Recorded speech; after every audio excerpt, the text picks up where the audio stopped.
en unas vladillamadas que ha protagonizado con el señor Rejas Tataje y ha generado incluso pues reacciones incluso hasta en el Jurado Nacional de Elecciones. Uno, por supuesto, como digo, observa qué tipo de contexto es este, más allá de la infracción, ¿no?, evidente de Montesinos, un sentenciado por delitos gravísimos y que está hace ya varios años en la base naval. ¿Cuál es el significado de este? Vamos a tratar de encontrar algunas respuestas y otras, por supuesto, más con Luis Iberico, secretario general de Alianza para el Progreso. ¿Qué tal, Luis? ¿Cómo está usted? Buenas noches. Enrique, muy buenas noches. Muchas gracias por su gentil invitación a este programa. Bueno, usted fue en su momento pues difusor importante de los Vladivideos y ahora estamos con las Vladillamadas. ¿Cuál es el significado ya en estas circunstancias de este ardid de Montesinos, que tiene pues estos elementos, no sé si llamarlos un poquito de humor negro, pero claro, un personaje como Rejas Tataje, que lo hemos conocido antes, Chavín de Huántar, pero muy cercano a Kenji Fujimori, tratando de meter ahí la mano? ¿Cuál es el impacto verdadero de una revelación como esta? Bueno, contribuye a enturbiar todavía más el ambiente electoral, que ya de por sí está sumamente cargado. Es un tema que hay que investigar a fondo y hay que dar con los responsables de cualquier artimaña que se pueda haber estado preparando, determinar si aquello iba en serio o son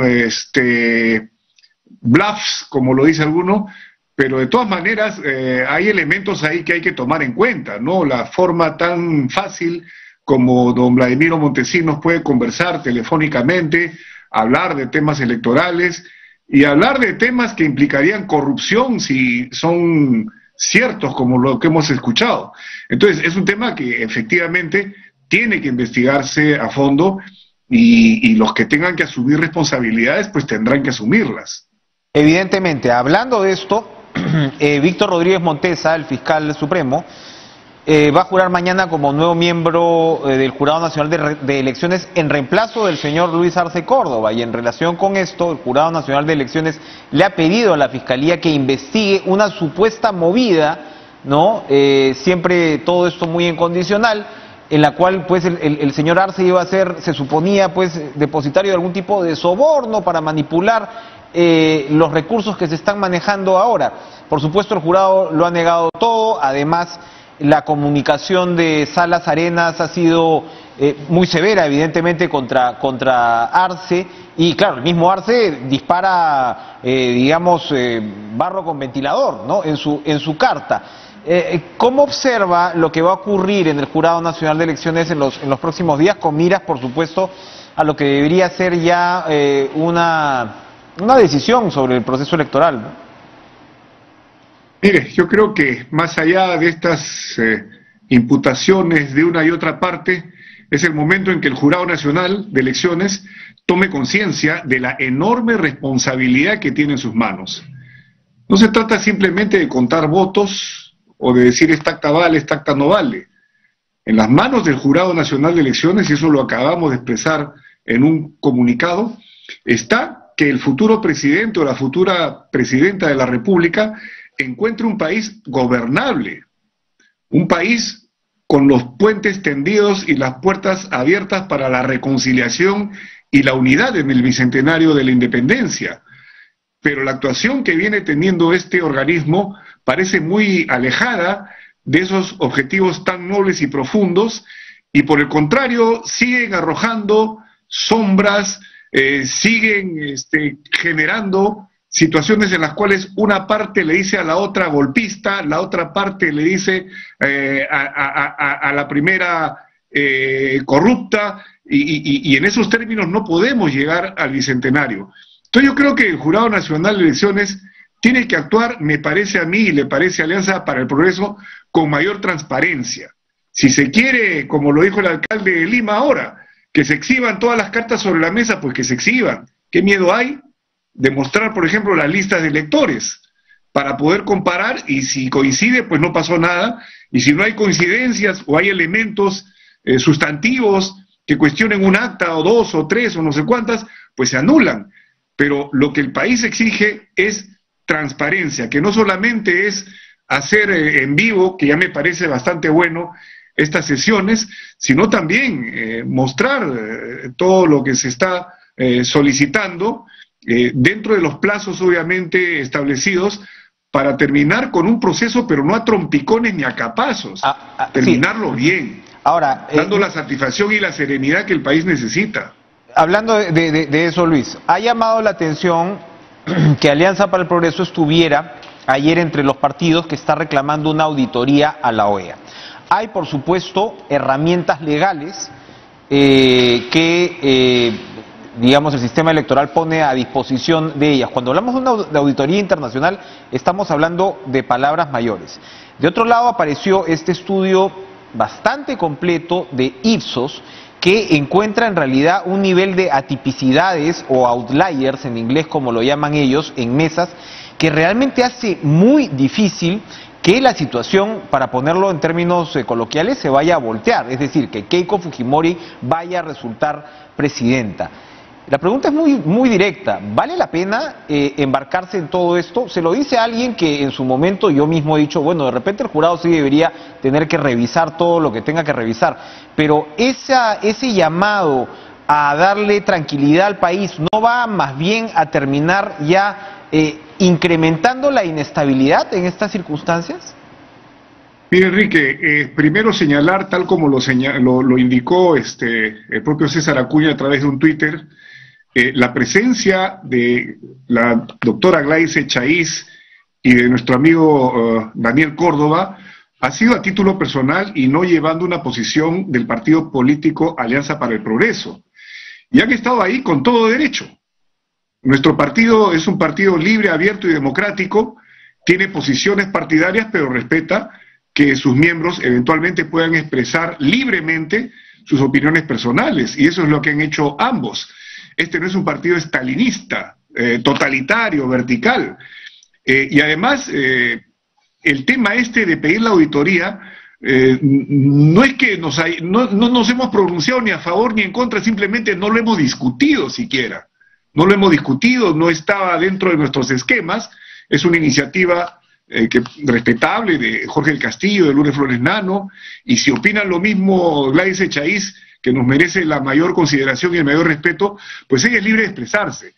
El Twitter de César Acuña fue para hacer la aclaración de que no estaban ahí como Alianza para el Progreso, porque se presta pues a confusión, ¿no? Entonces salía en el cintillo, y tú eres periodista, yo también, líderes de los partidos políticos.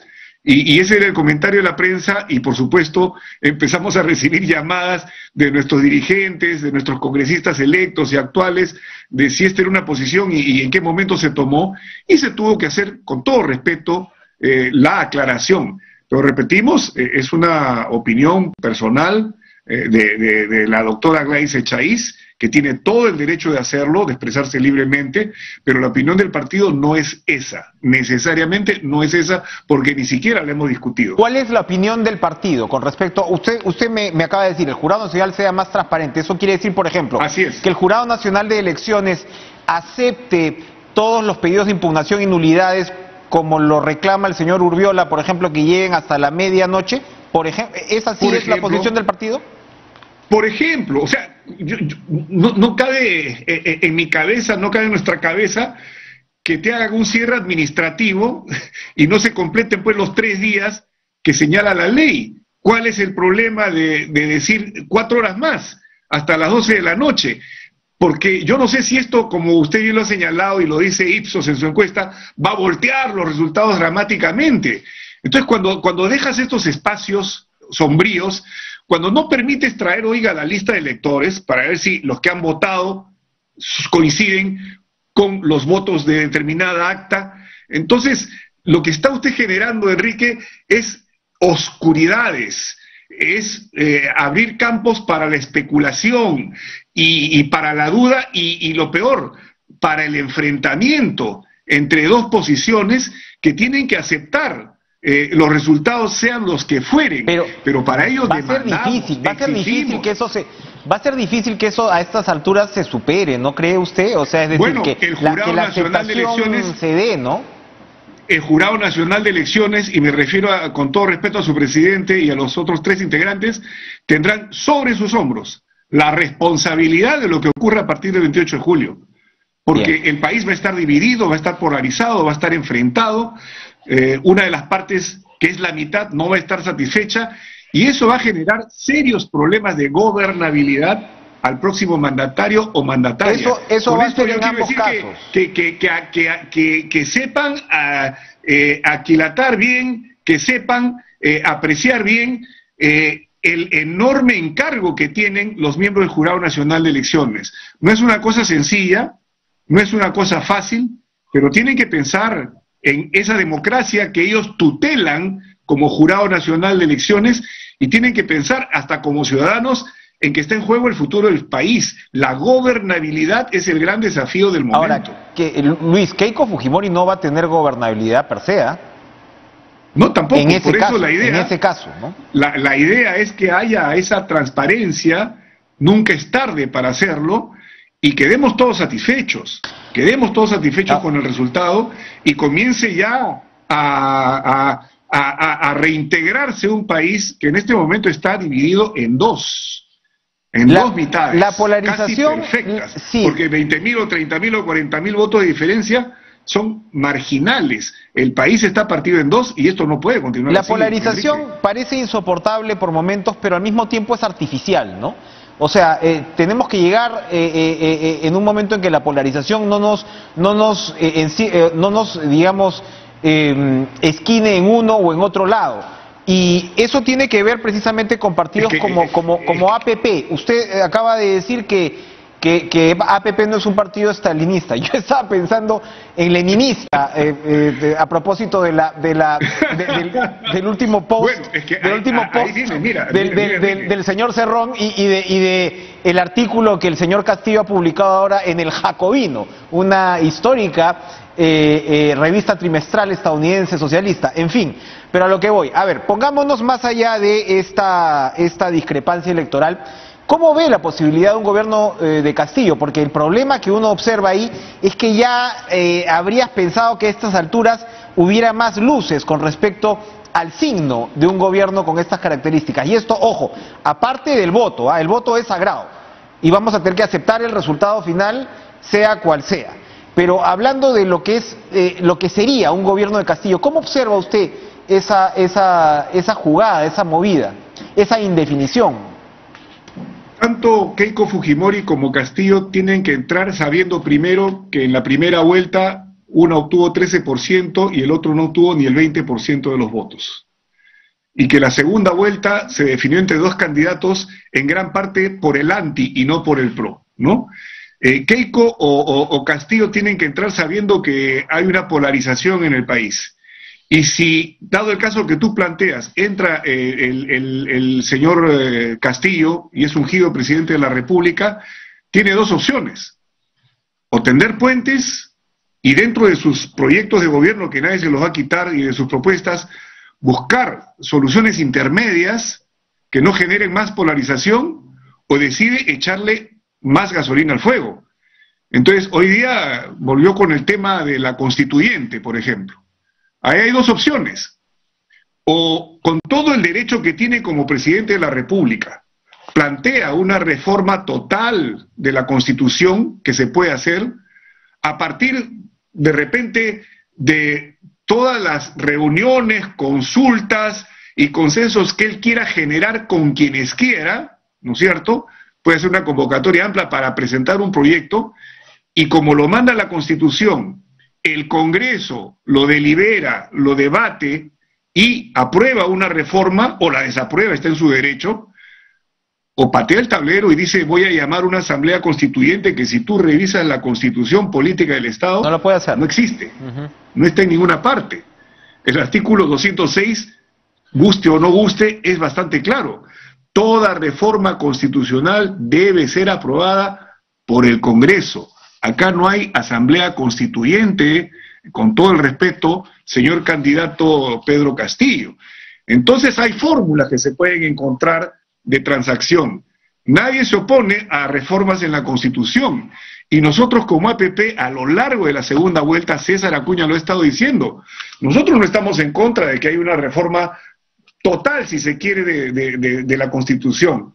Pero primero, no sé si va a ser el mejor momento, no lo es, porque tenemos otras prioridades, la pandemia, la situación económica que hay que revertirla, con un dólar que no sé si ya llegó a los 4 soles o no, con una gran desocupación, con una parálisis en las inversiones en las empresas, con un pánico en los sectores económicos, o tiramos gasolina al fuego y el país se sigue incendiando. Y yo creo que quien gane tendrá el momento de meditación suficiente y de reflexión para buscar la opción más viable para el país. Entonces, si don Pedro Castillo quiere una reforma de la Constitución, está en todo el derecho de mantener una bandera electoral que él tuvo, pero que busque las formas constitucionales adecuadas.